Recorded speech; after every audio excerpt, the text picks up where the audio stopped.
बिस्मिल्लाहिर्रहमानिर्रहीम। बिस्मिल्लाहिर्रहमानिर्रहीम।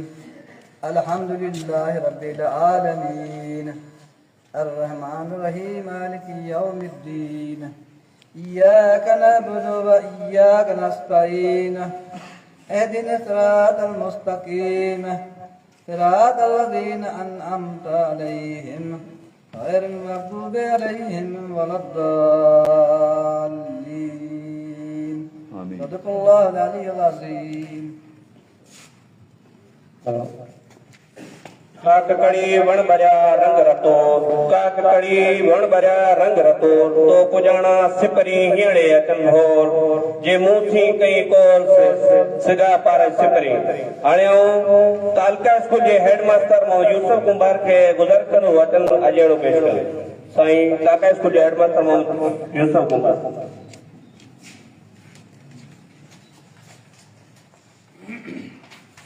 अस्सलाम वालेकुम।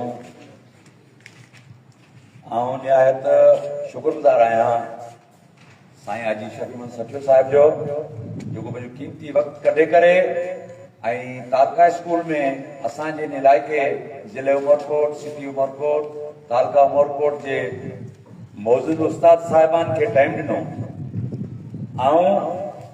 साईं हाजी शफीमन जो थोराइतो आहियां, भलीकार चवां थो।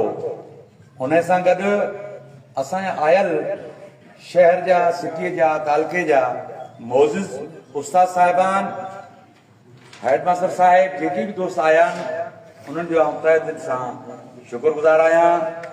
ऐं इहो बि उस्तादनि खे अर्ज़ु कंदो हलां त जीअं हाजी शफीमन सचो साहिब आया आहिनि, साईं जिन हमेशह उस्तादनि जे हक़नि जे लाइ पाण पतोड़ियो आहे, काविशूं कयूं आहिनि ऐं हमेशह उस्तादनि जेके जाइज़ हक़ हुया ॾाढ जबर खां विड़ी करे कॾहिं झुकिया न आहिनि।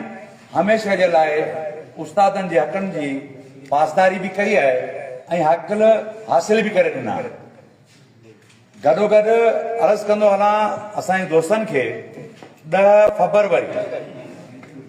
फरवरी ईंदड़ कराचीअ में वधि में वधि उस्ताद शिरकत कनि, हाजी शफीमन सचो साहिब जो तहे दिलि सां साथ ॾियनि ऐं तमामु घणे अंदाज़ में हली करे कराची में इन एहतजाज में शिरकत कनि। महिरबानी।